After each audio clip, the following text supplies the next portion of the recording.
La situation s'aggrave de mois en Ukraine.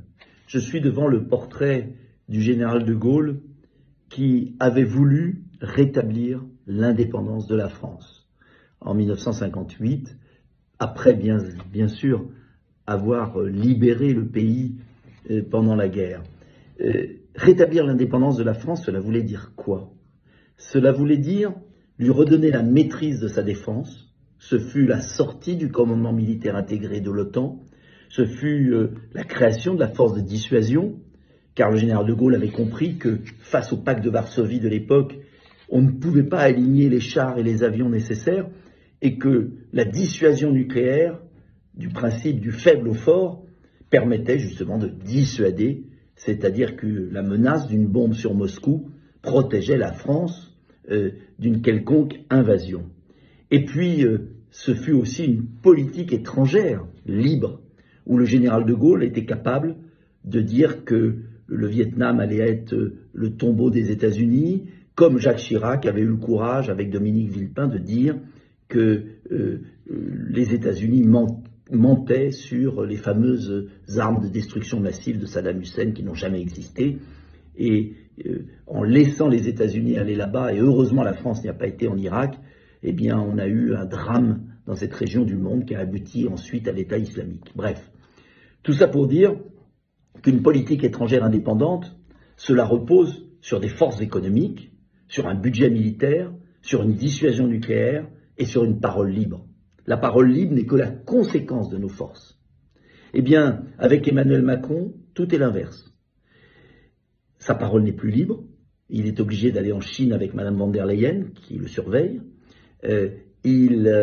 Après avoir tenté de parler à Poutine, il est devenu le petit soldat de Zelensky, il obéit à Joe Biden, il n'a plus aucune marge. Mais le pire, c'est que l'argent des Français, l'argent qui devrait être consacré à la défense nationale de notre pays, eh bien, est versé à Zelensky, et on ne sait pas ce que Zelensky fait vraiment de cet argent. Compte tenu qu'il a été nommé, souvenez-vous, il a été cité dans les fameux papers de grande fraude fiscale. En attendant, j'ai le chiffre, la France aurait versé, selon BFM, donc c'est pas une suspect d'être une chaîne qui m'est favorable, la France a versé 7,7 milliards d'euros. 7,7 milliards d'euros. Je vous rappelle que le budget annuel de notre défense, c'est 43 milliards d'euros. 7,7 milliards d'euros, 1,7 milliard seul, et puis nous représentons 17% du financement de l'Union européenne, et donc il y a plus de 5 milliards que nous devrons payer sur les 35 versés par l'Union européenne. C'est considérable. L'aide militaire générale à l'Ukraine est aussi considérable. Depuis le début des opérations russes en Ukraine, c'est 71,96 milliards d'euros. Les 2 tiers, 43 milliards d'euros, viennent des États-Unis. Cela veut dire quoi? Cela veut dire qu'on est en train de transformer l'Europe en un champ de bataille, pour la plus grande joie des marchands d'armes. Qu'on est en train de faire de la surenchère. La Pologne vient de livrer ses premiers avions.